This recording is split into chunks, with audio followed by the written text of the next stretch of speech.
Today we're taking a look at a new brand that is soon to be launched by a fellow watch YouTuber. Now when I say fellow watch YouTuber, it's a bit of an understatement, because Stian, the man behind the brand, is not your typical watch YouTuber like me that simply likes watches and likes to record himself talk about them. He actually is a watchmaker that services, restores, and even trades vintage watches.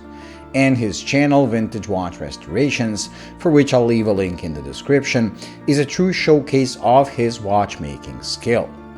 Just check out the video where he fabricates and installs a part into a vintage chronograph to give it a flyback function it was missing, and you will understand the level he is on. So to be able to feature one of his watches is truly an honor. If you wonder about the condition of this watch, it is a prototype and it has been tested and passed around for the last 2 years, so it is actually a good representation of how a heavily used one will fare over the years. The first model will be offered in either a steel or bronze case, and there are 2 dial options, the grain one and a white one. The dial is not your ordinary brass dial with a coating on top, but rather a piece of stone that has been cut, engraved, and built into the watch. In order to make that possible without the stone cracking, it is very thick compared to a regular dial, which is the reason the minute and seconds hands are pretty short. If you follow my channel, you know I always mention the SHS or shortness of hands syndrome, and I always prefer watches with long hands that touch their designated markers. But I also tend to forgive the SHS in case I really like the watch, or if there is a valid reason behind the shortness, which in this case there is, as longer hands would rub against the edge of the domed sapphire crystal. The dial being made of natural stone means no two are alike, making each and every watch unique. The snowflake engraving reflects Stian's Norwegian origin, as well as Canadian origin of his wife, so he expressed a bit of his love for the North in the design and not just the name. The stone dial is just one of many unique details found on this piece, with the most pronounced being the twisted lugs.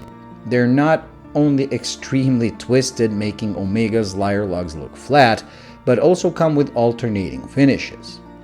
In order to even make that possible, they're separate pieces that are screwed to the case once they're completed. I like them a lot, and they add a bit of flair to what is a very classically shaped case. Apart from these obvious details, the stone dial and twisted lugs, some of you more eagle-eyed viewers might have noticed the cool-looking applied numerals look a bit off with their placement.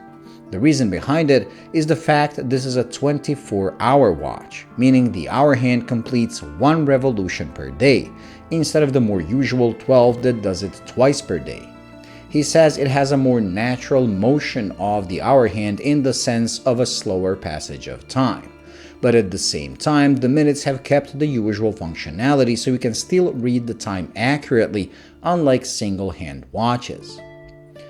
What I especially like is the way he did it, by simply implementing a GMT movement from Sellita, the SW330, and removing the regular hour hand so that the hour hand is actually mounted where the GMT hand would be. A brilliant and simple solution to create the 24-hour conversion, while at the same time resulting in a pretty cool perk.